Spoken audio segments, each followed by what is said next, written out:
This is the most painful update I will bring to you, and this is from Tanzania. Tanzania is bleeding, because a lot of evidence have come out as far as the killing of unarmed protesters are concerned. As far as the killing is concerned, a lot of people have been killed in Tanzania, and more video and evidence are coming out. Some of them are so gruesome that I cannot share and I cannot publish based on community standard. Now, today, which happens to be the 7th of November 2025, internet is back in Tanzania, though still restricted to a certain level, but at least it's better now.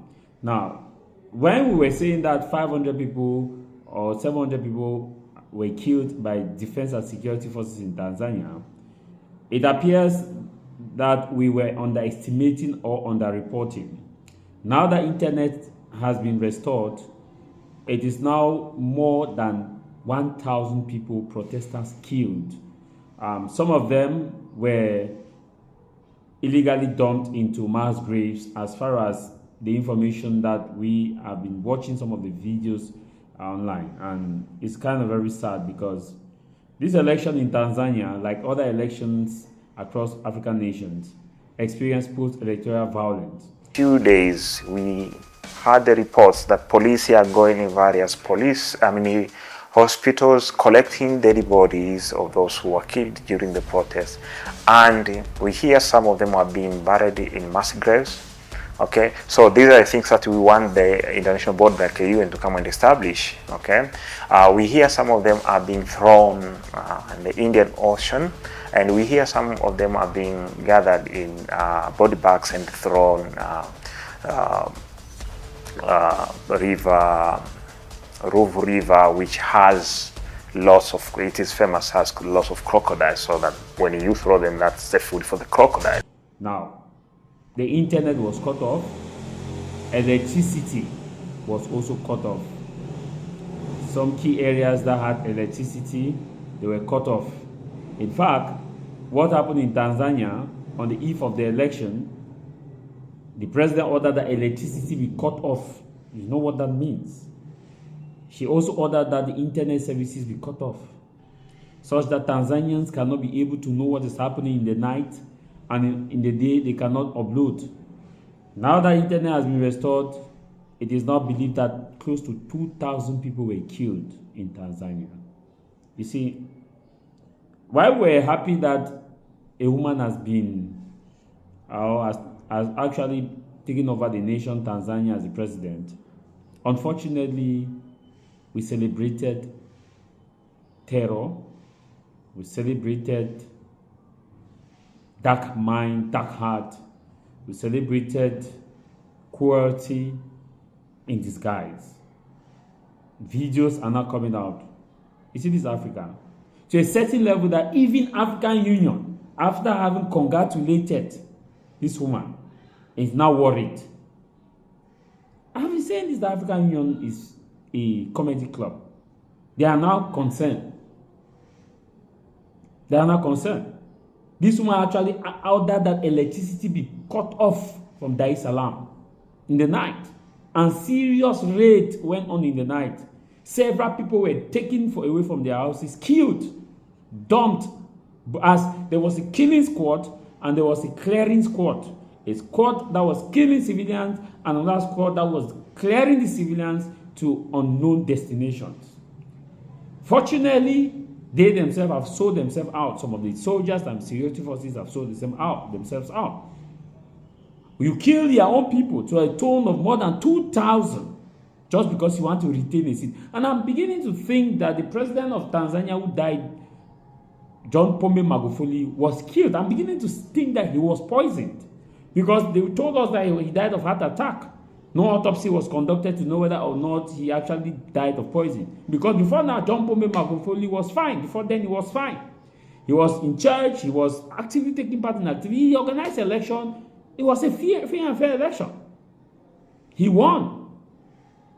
And he won re-election.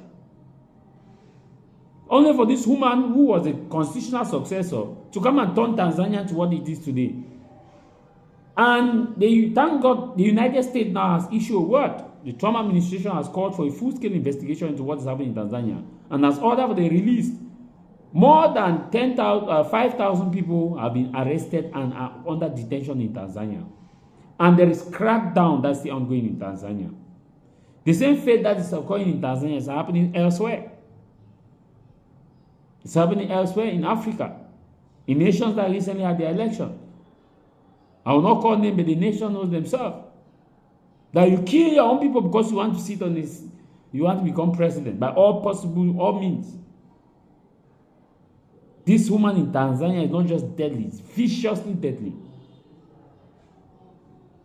Internet was not only cut off, electricity was cut off.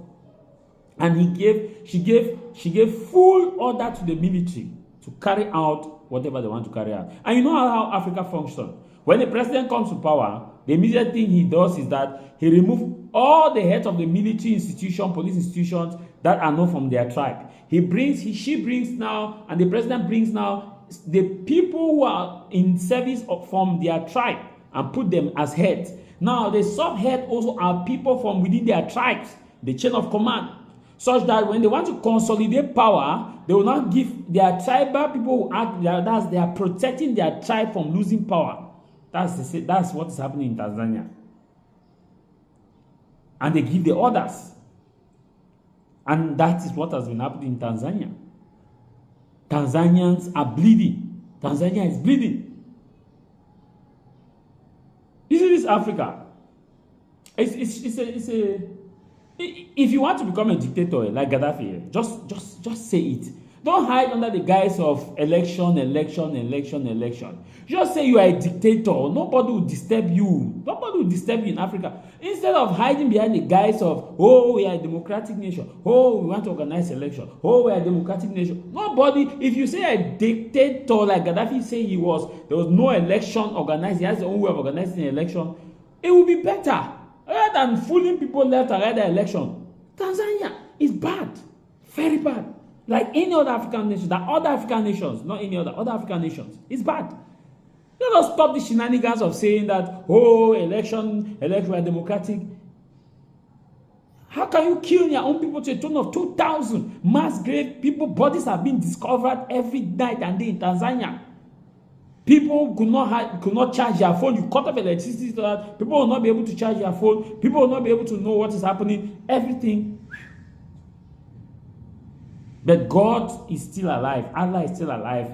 Or Brahma is still alive. Or Yeshua is still alive. Whichever way you believe in is still alive. That the evidence are not coming out. And African leaders know how to protect themselves because they bring in the leaders of the institution, the military institution, the police are their tribe men. Check in most African nations, that pride themselves as democratic nation, but whereas there is high level of the dictatorship in most African nations. Check the head of their military, the president. Check who is his aide-de-camp, who is in the presidential cabinet. All of them must be their tribe men. From the line of the military to the police, to the judiciary, to the whichever force that exists in that particular country, it must be their tribe men so that they consolidate power. There will come a time when that will fail. Tanzania, this woman, Mama Sulu,